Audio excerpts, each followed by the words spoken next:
안녕하세요. 실전부동산 고고입니다. 국토교통부가 지난 23일 2019 주거 종합 계획을 발표를 했습니다. 저번 주 잠깐 언급해 드리기는 했는데요. 오늘 그 내용 심층적으로 살펴보려고 합니다. 실수요자를 중심으로 한 주택 시장을 안정화시키기 위한 2019 주거 종합 계획, 특히 많은 분들이 관심을 가지시고 계시는 지주택, 즉 지역주택조합과 종부세와 임대소득세에 관한 내용이 담겨져 있어서 오늘 살펴보는 시간 가져보려고 합니다. 끝까지 채널 고정해 주시죠. 바로 출발합니다.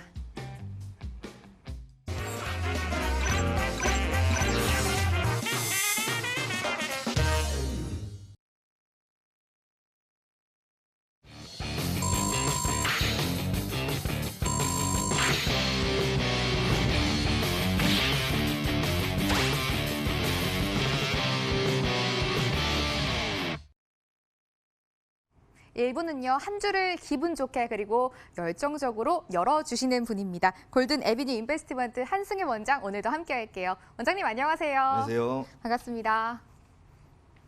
방송 보시다가요, 과연 현재 내 집이 잘 사는 건지 또 집가가 오르는 곳은 어딘지 어떤 고민도 괜찮습니다. 저희 쪽으로 연락 주시면요, 모두 조언해 드리니까요. 전화 활짝 열어두고 여러분 참여 기다리고 있겠습니다. 02-2077-6358번입니다. 원장님과 시장 이슈부터 분석을 해볼 텐데 원장님 앞서 말씀드렸다시피 2019 주거종합계획 내용을 체크해 주신다고요? 네. 일단은 그 저번 주에는 제가 이제 주택 임대 사업자 누적수하고 그다음에 주택 임대 사업자가 등록한 주택 누적수에 대해서 그때 말씀을 드렸어요. 이제 전화 와서 물어보시는 분들께서가 이제 그래프에 수많은 숫자가 있어가지고 처음에 이제 이해하기 힘드시다고 하셨는데 제가 또 그 전화로 또 설명을 해드렸으니까 혹시나 그거를 VOD, 그러니까 재방송으로 보시는 분이 이해가 안 되시면 다시 한번 전화 주시면 제가 또 말씀을 드리도록 하고요. 오늘 내용은 전혀 다릅니다. 저번 주는 이제 그래프의 복잡한 숫자였는데 주로 글자 위주예요. 대신에 이 내용 자체가 2019년 주거종합계획이라는 게 거의 200페이지가 넘습니다. 그런데 그중에서 거의 절반 정도가 공급을 기존에 3기 신도시 공급을 이렇게 하기로 했었고 그다음에 올해는 이렇게 하겠다. 그다음에 이제 대출 무주택자에 대한 대출과 전세 대출에 대해서 또 이런 식으로 진행을 하겠다라는 게 거의 절반이고요. 그다음에 그 나머지 중에서 제가 좀 주목하는 부분을 또 추려서 200페이지 중에서 추려가지고 오늘 좀 준비를 했습니다. 내용이 많아서 이것도 빨리 좀 진행해야 될 것 같아요. 제가 보시죠. 일단 주제목이라고 할 수 있어요. 이 주거종합계획의 주제목이라는 게 주거복지, 포용적인 주거복지와 그다음에 실수요 중심. 오히려 빨간색 중에서 이거 포인트, 그다음에 여기가 포인트라고 돼요. 저는 그렇게 또 보고 있습니다. 자, 볼까요? 일단 그 수많은 내용 중에서 200페이지 중에 반 중에서 반에 또 추렸던 내용, 일단 첫 번째 페이지입니다. 일단 저는 크게 본 게 정비사업 쪽이에요. 왜 그러냐면 재건축은요, 초과이익 환수제 때문에 꽁꽁 어셨죠. 심지어는 내가 계산을 해도 얼마나 나올 줄 몰라요. 왜? 아직까지 나온 경우가 없습니다. 초과이익 환수제 그 재건축에서. 그러니까 이제 그 재건축을 추진하는 데서 겁을 많이 먹으세요. 근데 약간 형평성에 좀 어긋나는 게 있었어요. 재개발에 대해서는 뭐 특별히 그런 게 없었어요. 예. 근데 이제 정비 사업에는 물론 재건축도 포함되지만 여기서는 재개발에 대한 내용이다. 이렇게 보시면 되겠고요. 벌써 지금 많이 잡아먹었습니다. 시간을 좀 빨리 좀 지나가도록 하겠습니다. 자, 관리처분 계획. 관리처분 계획 이제 재개발 좀 재건축도 진행해 보신 분들 아실 거예요. 관리처분 계획이 무엇인지 아실 때 굉장히 의미가 중요합니다. 우리가 관리처분 계획 가 됐다, 나왔다, 뭐 이런 식으로 표현을 하죠. 그러면 거의 사업이 이제 끝난 거예요. 예, 끝난 건데 이 수립 전에 사업 시행자, 세입자, 전문가, 공공기관에 대해서 협의체 구성을 의무화가 포인트입니다. 의무화. 그동안에도 사실은 계속해서 이 관리처분 계획 전에 단계에 대해서 굉장히 많은 내용들이 있었어요. 뭐 이걸 또 체크해야 된다, 뭐 감정평가. 근데 이 협의체 구성을 의무화, 여기서 전 포인트가 바로 이 부분입니다. 세입자는요, 이미 조합에서 어느 정도 사업이 진행되면 조합원분들한테 뭐 공문을 보내든지 편지를 보내든지 해요. 새로 받는 세입자가 있다면 이주 철거에 대해서 좀 미리 좀 얘기를 해서 그거를 계약으로 내용에 넣어라. 거의 다 끝난 거예요.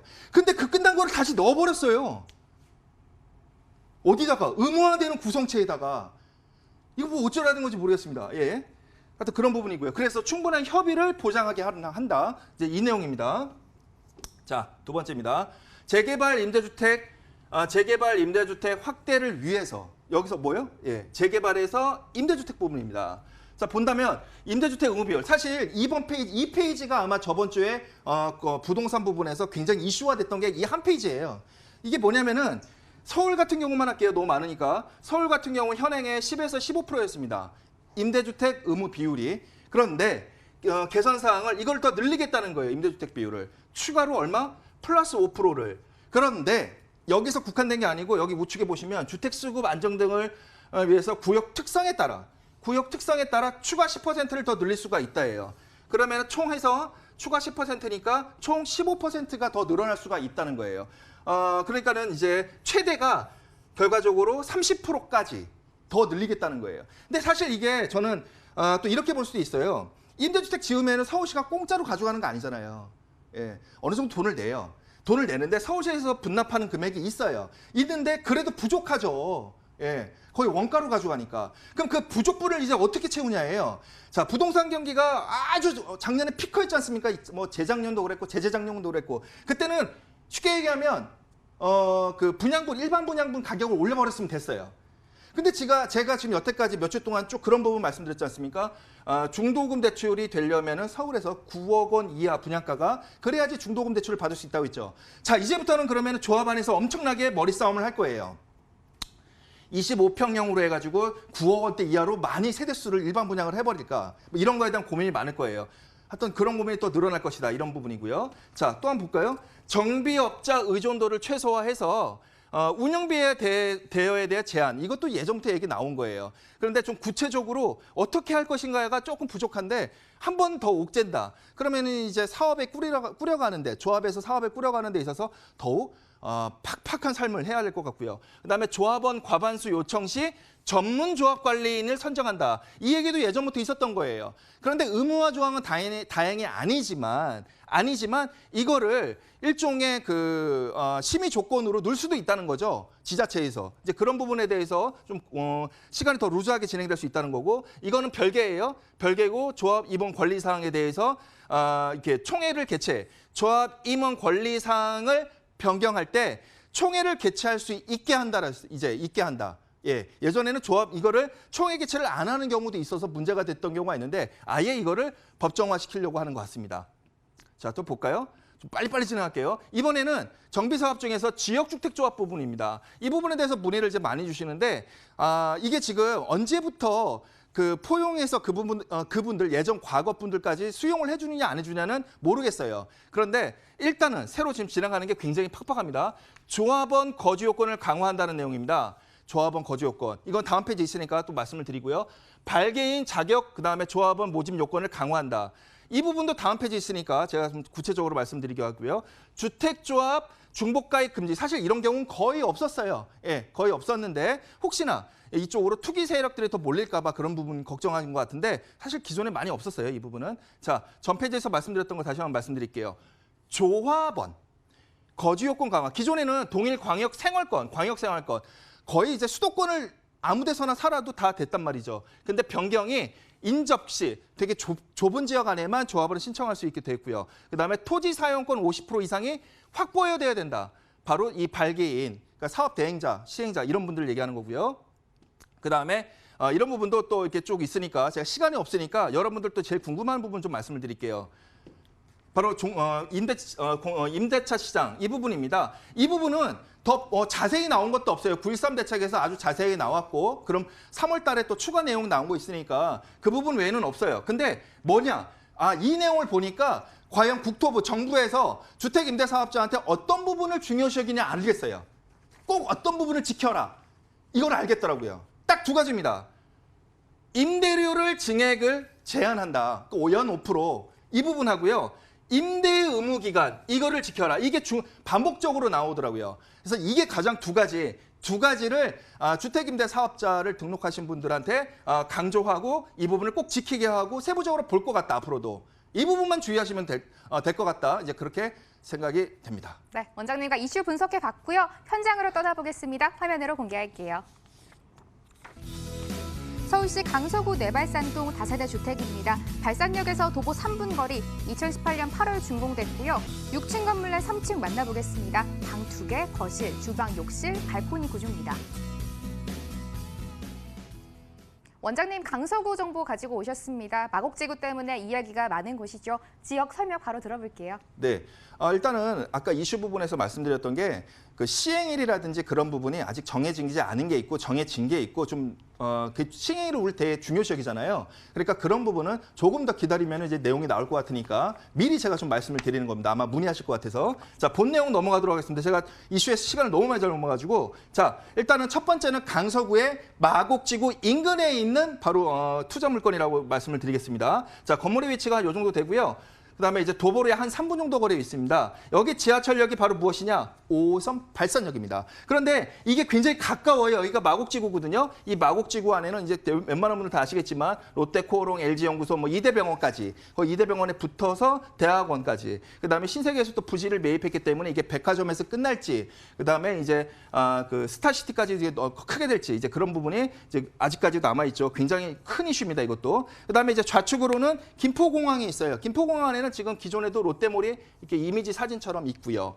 그다음에 우측으로는요, 바로 목동 신시가지가 있습니다. 이게 멀지가 않아요. 굉장히 가깝습니다. 어차피 5호선으로도 연결됐고 또 9호선으로도 이렇게 또 연결된 부분이 있고요. 근데 이 마곡지구에서 또 공원이 걸어서 마곡공원, 여기 마곡공원을 또 이용할 수 있는 큰 장점이 있고요. 또 여기서 바로 한강 건너에는 또 상암 DMC가 있습니다. 여기서 상암 DMC를 제가 강조시키는 게 다음 페이지가 있습니다. 이제 개발호재예요. 개발호재 보면은 건물의 위치 있고요. 그다음 5호선 발산역 있고 도보 3분이라고 말씀드렸죠. 그다음에 여기 마곡지구가 있는데 일단은 헷갈리니까 하나하나부터 원종 대곡선이 지금 이제 예정이 되었죠.